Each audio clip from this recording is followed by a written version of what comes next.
Bismillahirrahmanirrahim. Assalamualaikum warahmatullahi wabarakatuh. Perkenalkan, nama saya Ferdi Siswanto dari kelas 2B TKJ. Dan di sini saya akan melakukan konfigurasi static NAT dan dynamic NAT serta konfigurasi path atau PAT. Yang dimana yang pertama-tama saya lakukan adalah konfigurasi static NAT. Sebelum itu, saya akan menjelaskan apa sih itu NAT sebenarnya. NAT adalah mekanisme yang ada pada router yang fungsinya untuk menerjemahkan sebuah alamat IP. Nah, kita lanjut lagi ke di konfigurasinya. Di sini, alamat IP server, IP address-nya adalah 192.168.20.2 dan menggunakan prefix 24. Dan di routernya, saya melakukan command IP NAT inside dan IP NAT offsite. Dan saya juga melakukan perintah komen ketiga, yaitu IP NAT inside source static 192.168.20.2 30.30.30.3. Nah, sebelum itu, saya akan menjelaskan bagaimana cara kerjanya. Supaya server ini bisa diakses dari luar jaringan, kita menggunakan NAT atau Network Address Translation. NAT ini dikonfigurasikan pada router yang berada di antara jaringan server dan jaringan luar, yang dimana router yang dikonfigurasi adalah router yang terhubung dengan server dan terhubung ke jaringan luar. Yang artinya kita hanya mengkonfigurasi NAT di router ini atau router yang terhubung dengan server. Langkah pertama adalah menentukan inside dan offsetnya. Di sini interface yang terhubung dengan server itu adalah interface fast Ethernet 0/0. Nah, di sini yang terhubung dengan server itu ditandai dengan IP NAT inside. Artinya interface ini dianggap sebagai jalur menuju jaringan internal atau jaringan privat. Yang dimana jaringan privat itu adalah 192.168.20.2. Dan untuk IP NAT inside ini saya melakukannya di interface fast Ethernet 0/0. Dan untuk interface serial 2/0 saya melakukan konfigurasi IP NAT outside. Yang dimana IP NAT outside ini berfungsi sebagai interface jalur keluar masuk trafik dari jaringan eksternal.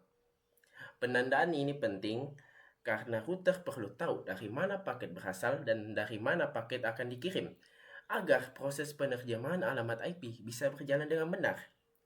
Setelah kita mengkonfigurasi inside dan outside NAT ditentukan, langkah berikut yang kita lakukan adalah membuat aturan static NAT menggunakan perintah IP NAT inside source static 192.168.20.2 30.30.30.3. Di perintah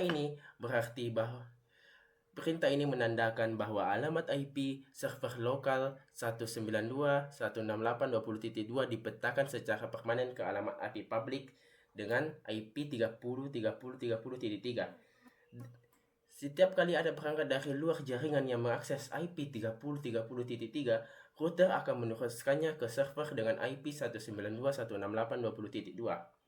Sebaliknya, ketika server mengirim balasan ke jaringan luar, router akan mengganti alamat IP sumber dari 192.168.20.2 menjadi 30.30.3, sehingga server menggunakan IP public. Dengan konfigurasi ini, server yang berada di jaringan private tetap aman menggunakan IP private, namun tetap bisa diakses dari jaringan lain melalui IP public yang sudah ditentukan. Dan IP yang public yang sudah ditentukan adalah 30.30.30.3. Nah, di sini saya akan melakukan komunikasi di luar dan komunikasi menuju ke server. Di sini saya menggunakan PC yang ada di router kedua yang terhubung dengan switch. Di sini saya akan ping IP public 30.30.30.3 yang harusnya IP tersebut akan meneruskan paket yang saya kirim ke server. Saya akan mencobanya 30.30.30.3. Nah, di sini percobaan ping di sini sudah berhasil. Yang artinya apa yang kita konfigurasi sebelumnya sudah berhasil, mulai dari static NAT dan IP NAT inside dan IP NAT outside. Di sini artinya paket yang kita kirim ke 30.30.3 akan diteruskan ke IP private yang ada di server. Mungkin ini saja yang bisa saya jelaskan mengenai static NAT, dan selanjutnya saya akan menjelaskan dynamic NAT. Dan untuk konfigurasi dynamic NAT, saya menggunakan topologi yang sama pada static NAT, tapi saya di sini hanya mengubah alamat IP-nya. Dan untuk konfigurasinya, dia tidak beda jauh dengan static NAT sebelumnya, yang dimana dia tetap menggunakan command IP NAT inside dan IP NAT outside. Namun di sini ada tambahan konfigurasi command, yang dimana command tambahannya itu adalah access list 1 permit 192.168.50.0 dengan wildcard mask 000.255.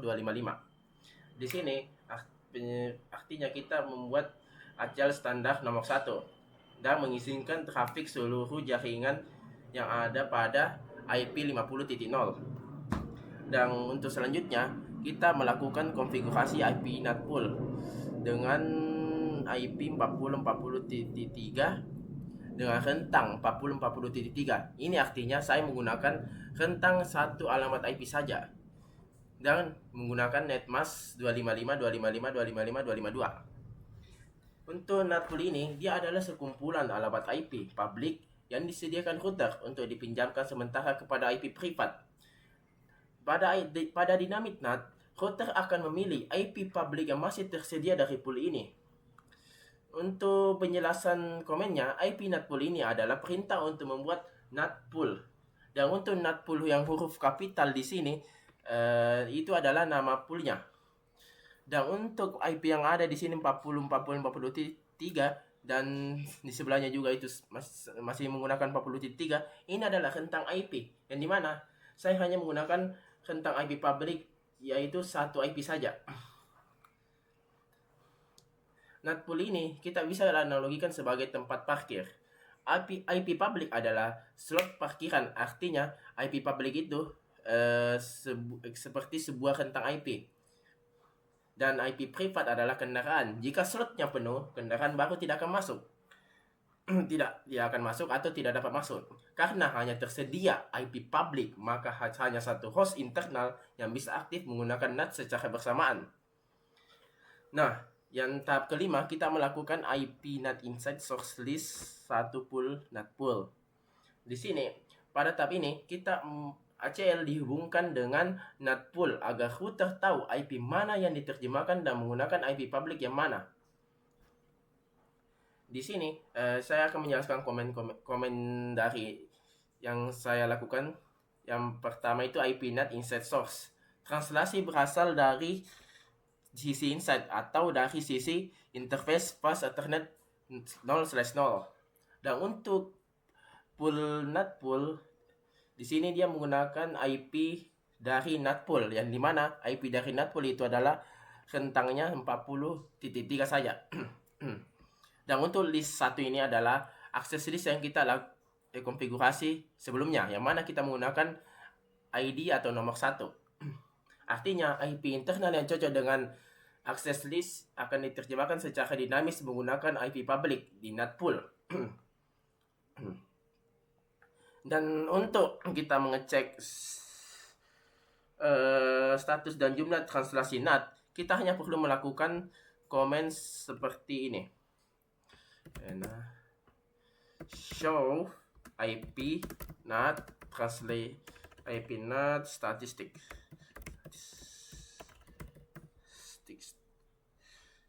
Maka di sini akan muncul dan menampilkan status jumlah translasi NAT. Dan di sini ada rentang IP mulai start 40.3 dan N40.3. Ini adalah rentang IP yang kita berikan sebelumnya.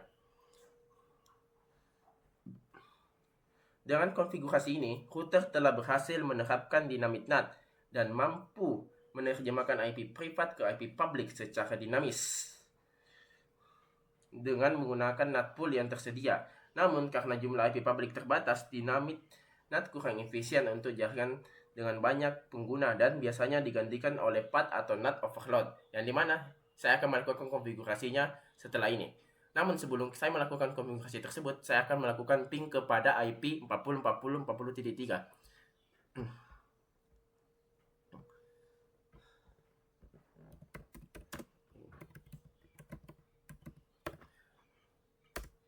Nah, di sini sudah kelihatan bahwa konfigurasi dynamic NAT yang kita lakukan telah berhasil. Dan untuk selanjutnya, saya akan melakukan konfigurasi PAT atau NAT overload.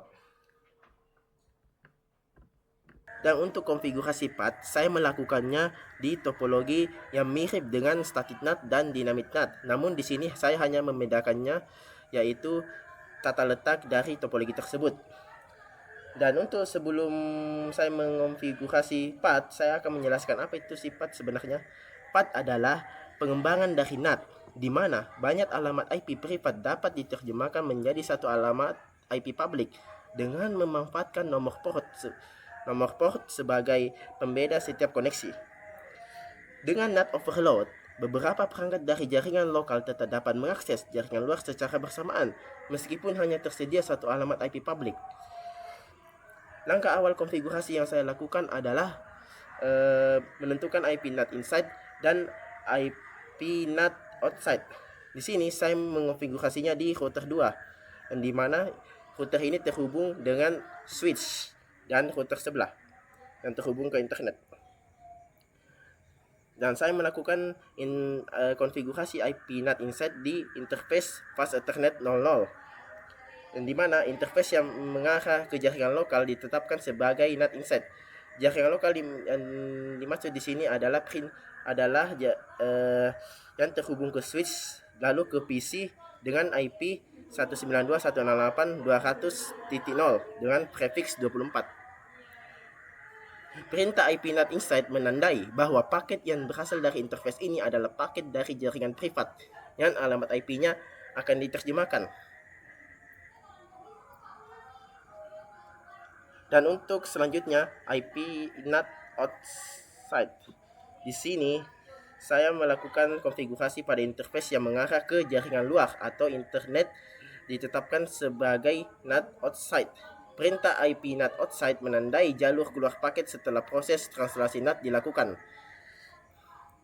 Dan selanjutnya, konfigurasi yang saya lakukan adalah akses list 1 permit 192.168.200.0 dengan wildcard 00.255. Di sini saya membuat akses control list untuk menentukan jaringan mana yang diizinkan menggunakan NAT pada konfigurasi ini.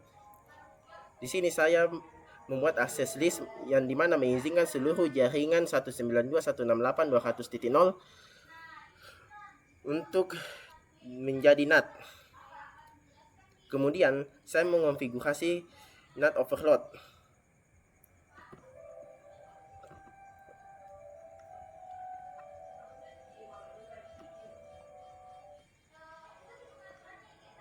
Di sini saya melakukan NAT overload dengan perintah IP NAT inside source list 1 interface serial 2/0 overload. Perintah ini berarti semua IP privat yang terdaftar di access list akan diterjemahkan menjadi satu IP dari interface serial dengan pembeda berupa nomor port, sehingga memungkinkan banyak host mengakses jaringan luar secara bersamaan. Untuk membuktikan NAT berjalan melakukan pengujian koneksi dari PC ke server, hasilnya diverifikasi menggunakan komen do show IP NAT statistic. Di sini saya akan memulai untuk melakukan komen tersebut. Do show IP NAT statistic.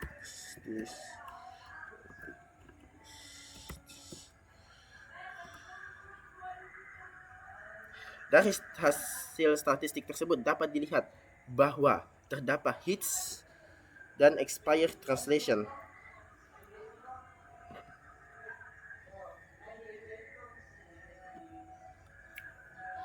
yang menunjukkan bahwa proses translasi NAT telah terjadi.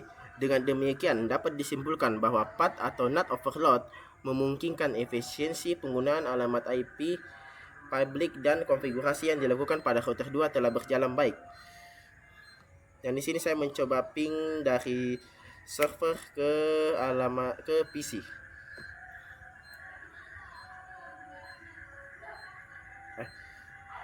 Maaf saya ralat. Saya akan melakukan konfigurasi dari PC ke server.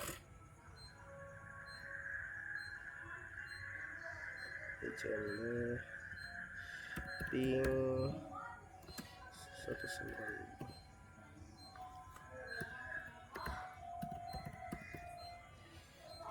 Di sini IP yang saya berikan kepada kepada server yaitu 192.168.100.2. Di sini percobaan ping telah berhasil. Artinya konfigurasi path yang telah dilakukan telah berhasil. Demikian video yang bisa saya sampaikan. Mohon maaf jika ada kesalahan kata. Wassalamualaikum warahmatullahi wabarakatuh.